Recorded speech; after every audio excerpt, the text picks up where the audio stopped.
नमस्कार मित्रों, भगवत चर्चा में एक बार फिर आप सबका स्वागत है। हम लोगों ने कल और परसों की चर्चा में एक बात जाना कि ये 15वां अध्याय अर्थात पुरुषोत्तम योग 20 श्लोकों का है, जिसमें 5-5 श्लोकों के 4 चरण हैं।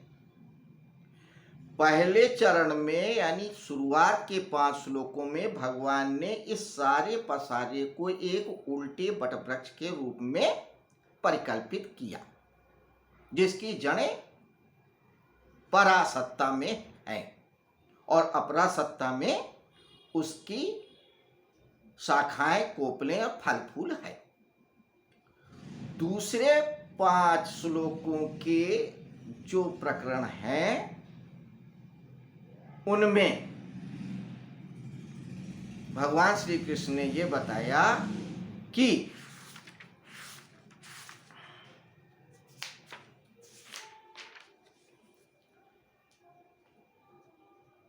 मन के द्वारा ही हमारी सारी इंद्रियां विषयों को भोगती हैं।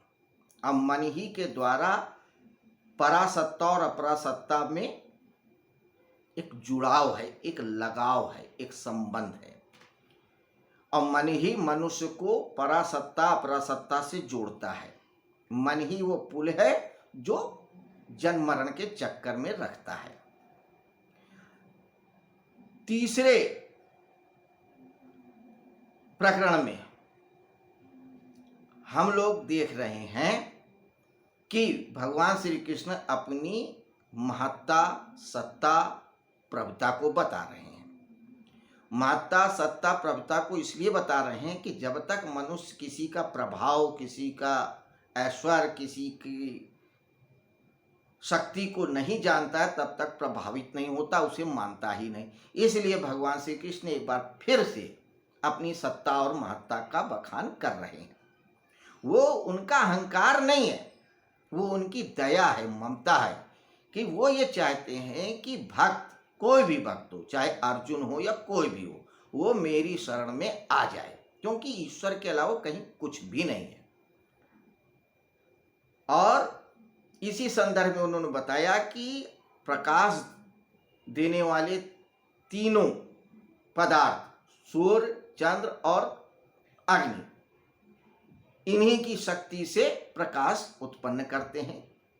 सूर्य में उसी ईश्वर का तेज है, चंद्रमा में उसी ईश्वर का प्रकाश है और अग्नि में भी उसी की रोशनी है। इसके अलावा कल के श्लोक में उन्होंने बताया कि चंद्रमा में जो ओज है, जो शक्ति है, और उसी शक्ति के द्वारा सभी पदार्थों में ऊर्जा आती है, शक्ति आती है, जिससे यह संसार चलता है। इसी को और आगे बढ़ता रहे। अब आगे के श्लोक में यानी 14वें श्लोक में क्या बताते हैं?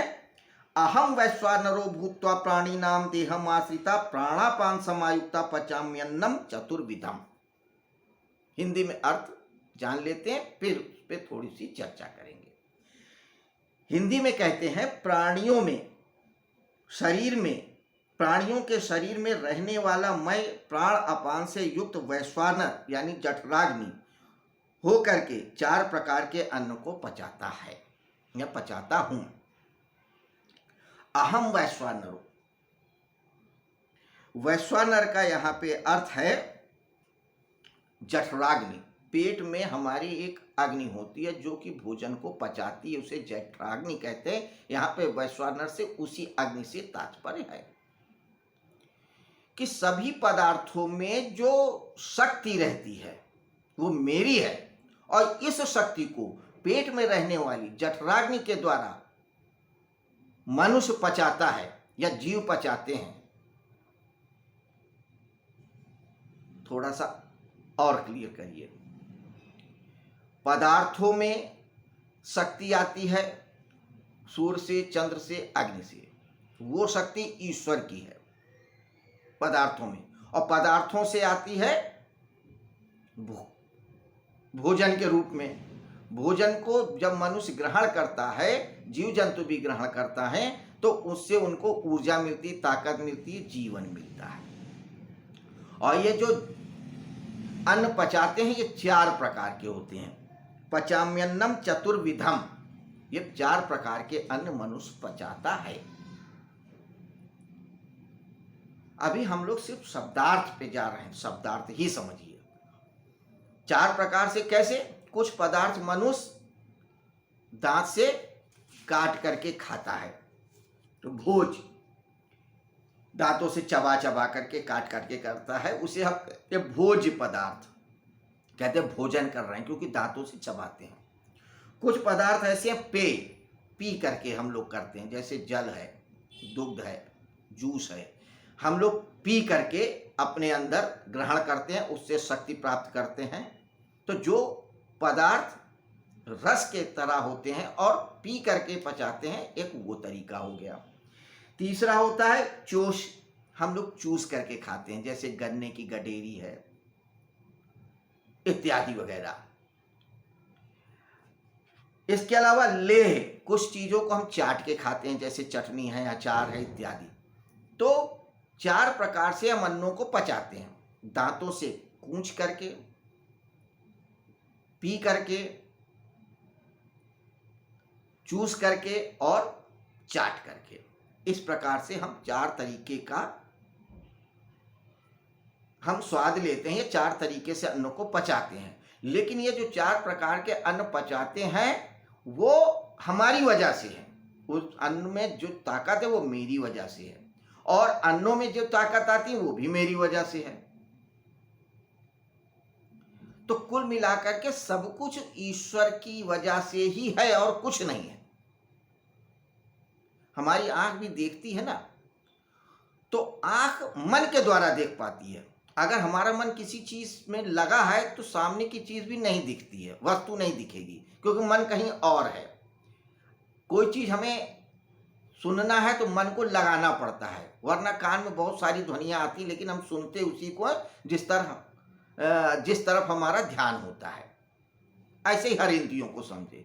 इसी तरीके से आप स्पर्श को भी समझ सकते हैं।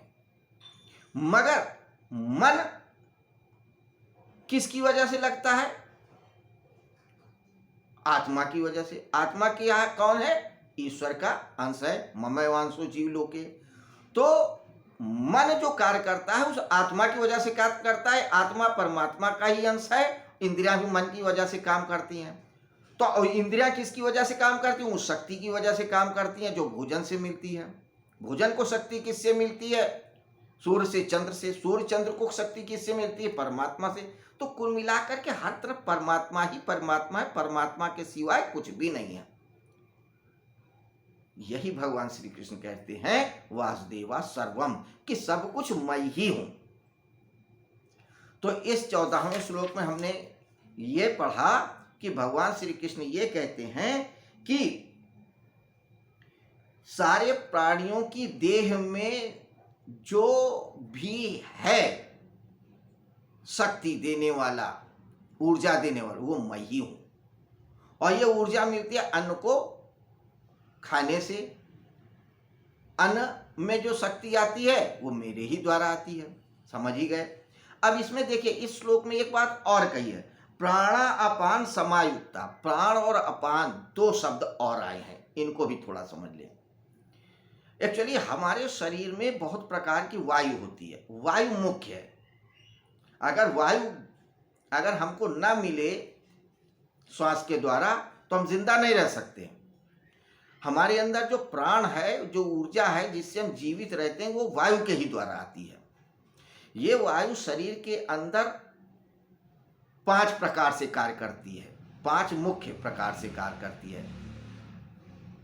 वायु एक ही है, लेकिन हर अंग में अलग अलग तरीके से जाकर के अलग अलग कार्य करती है। तो कार्य के आधार पर उनका नामकरण किया गया है। वो 5 नाम है, प्राण, अपान, व्यान, उदान, समान। तो हर वायु का अपना अपना कार्य है। तो प्राण और अपान जो वायु है वो भोजन को पचाने का कार्य करती है। वो जठराग्नि में, पेट में ही रहती है।